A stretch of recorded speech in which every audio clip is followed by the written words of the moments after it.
রাসূলুল্লাহ সাল্লাল্লাহু আলাইহি সাল্লাম, মুসলিম শরীফের 5013 নম্বর হাদিস।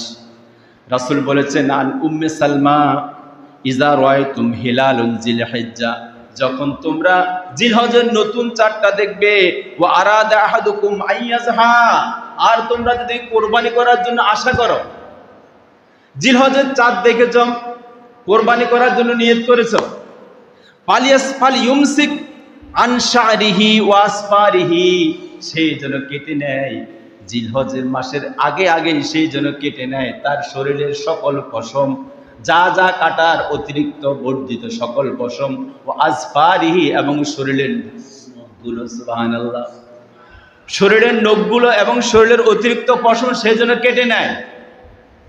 কথা বুঝছেন? খুব সহজ একটা কথা। তাহলে জিলহজের আসার আগে আমি নখগুলা কাটবো, ওটা আজকে আমার সময়।